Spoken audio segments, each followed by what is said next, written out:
I guess Indian gurus have been in vogue over recent years. In the West, the Beatles introduced us to the Maharishi.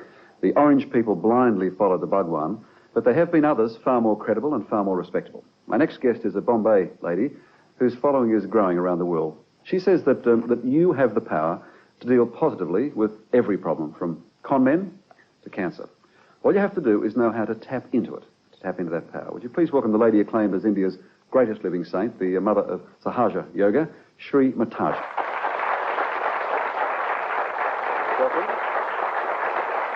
I know that it's very difficult for anyone to sum up one's religion, but is it possible to say what is Sahaja Yoga? Sahaja. Saha means with, Ja is born with. This is born with you. Within us is the power which can give us the status of a spirit. We are not yet the spirit. We are at a human level, and in the evolutionary process, we have to now have the breakthrough to become the spirit. That's very essential and is absolutely eventually the all possible natural thing that has to happen. It should happen to all of us, and the time has come for you to get to that position where you become the spirit. All the religions have talked about it and told about it.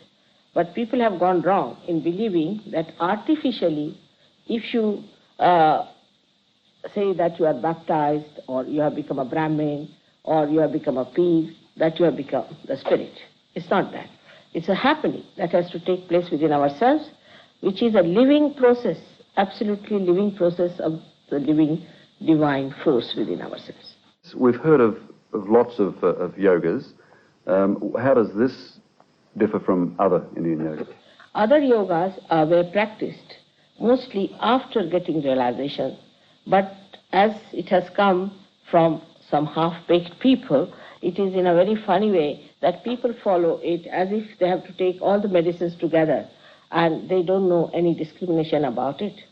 Unless and until you make this force rise within you, you will not know what type of attention is needed and what type of physical exercise is needed. Indiscriminately, people do physical exercises getting into troubles. Now, you speak of the force. Is it possible to say where does this force emanate from? This force is a residual power in our triangular bone called a sacrum. Sacrum. Sacrum. Okay. Now, the sacrum is what comes from Greek, and that means Greek people knew this was a sacred bone. It rises from there, passes through our 6 centers, piercing through our fontanelle bone area, and you get the cool breeze of the Holy Ghost coming out of our head. That's what Christians refer to as... Yes. I mean, Holy Ghost, what is the Holy Ghost? Nobody can explain, but Holy Ghost is very simple to understand. This is the reflection of the Holy Ghost within us. Holy Ghost is the desire of God. God himself watches the working of the desire, and the desire is that we all should become the spirit. And this desire is reflected in our triangular bone in 3.5 points. Is this the central nervous system? No, it is in the triangular bone. This force, this is the fourth force within us. Okay. We have sympathetic nervous system, left and right, and we have got autonomous, that is an autonomous nervous system, and parasympathetic, and we have also central nervous system. Now, this is the system which is not yet working. It is still in the triangular bone. When it rises, it gives you a new dimension of the spirit. Means the light of the spirit comes in our attention. In that case, what happens is very simple to understand. That at human level, we are not in the absolute state. Not in the absolute state. That's why there's a chaos. Supposing I'm holding a snake in my hand, you see, and there's no light. Somebody tells me that there's a snake, I will not throw it away. I would not like to listen to anybody's advice about it. But if there's a light, I'll throw it away. In the same way, when you become the spirit, the light of the spirit guides you.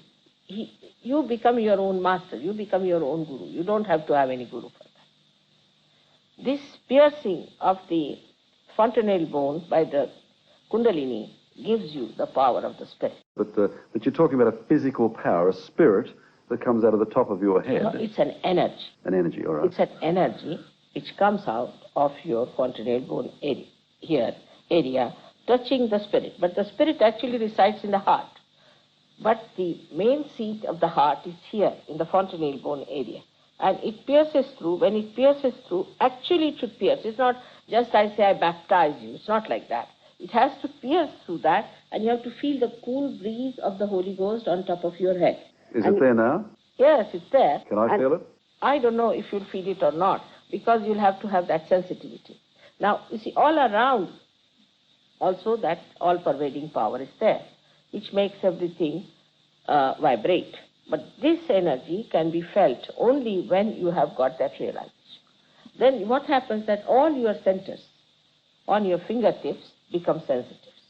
And you can feel, this is written in the Quran, that your hands will speak when you will get to your resurrection. Yes. It is a resurrection. But Mataji, you must know, you must realize, I mentioned the Maharishi and I mentioned the Bhagwan and so on. You must live with the skeptics and the doubters because of those... Of course, I'm living with them all the time. The con men who've come Yeah. before you. Yes.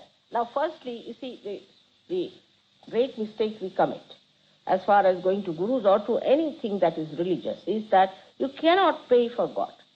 You see, it's a living process of a living God. Now, supposing you want to sprout a seed, how much money do you pay to the Mother Earth? It's a very simple thing, but people don't understand. They think that they can purchase everything. You cannot purchase God. A simple method, if you apply to all of them, they will all run away. I read that that this spirit, this power you speak of, can deal with, as I said, I mentioned the con men, but can deal with cancer. Because, see, I'll show you now. This is the center. We can say this is the medulla oblongata, or we can say this is through which the central canal is passing. Now, the center is inside here. Now, when we are in the imbalance, say we go too much towards the left side, means we become too emotional or do all kinds of wrong, nonsensical conditioning. Then, or if we go too much to the right in ego and all that, you see, then we break this. Once we break this, what happens? That the center becomes constricted and the energy becomes constricted. Slowly it breaks the relationship with the head, for the whole, and it becomes malignant. When it becomes malignant, it starts overpowering other cells. And that's how cancer is set. Spirit. All right. Well, it's very difficult to understand and understand it cold as I'm doing now. Yesterday we had 1,500 people downstairs and about 500 people upstairs. And most of them got realized. Through radio and television, you've told people at home. They're very sensitive people, Hong Kong. Perhaps they're in trouble now because they have to go away and all that. Maybe that is it. People who are in need are more sensitive, are they? I think so, because they then anchor after God. You see, otherwise they think we are all right. What to care for God? You see, who is God after all? Otherwise, Australians are very good. Are they? We're very receptive, are we? They are the best people. They are very innocent, and they get their realization very fast. They stick on to it, and they have done wonders. They have done wonders. I should make the point that I saw one of your advertisements in one of the papers today, and you, I think there is a meeting tonight at the State Theatre in Sydney, but there is no fee charge. You're not in the... Of course not. You're not charging. You're not. No, not at all. Into rounding up money. No. No, I should make... All right, we thank you for your time. You're staying another week or so in Australia. Yes. You've been to other states, and you're now doing Sydney. Yes. All I'll right. be going to Melbourne. Sydney, Melbourne, and then to New Zealand. And to New Zealand also. All right, we thank you. I'm sure if Thank you'd you like very to see Mataji, you could check your local newspapers and find where she's meeting people. Thank you very much indeed. Thank you. Please thank Mataji.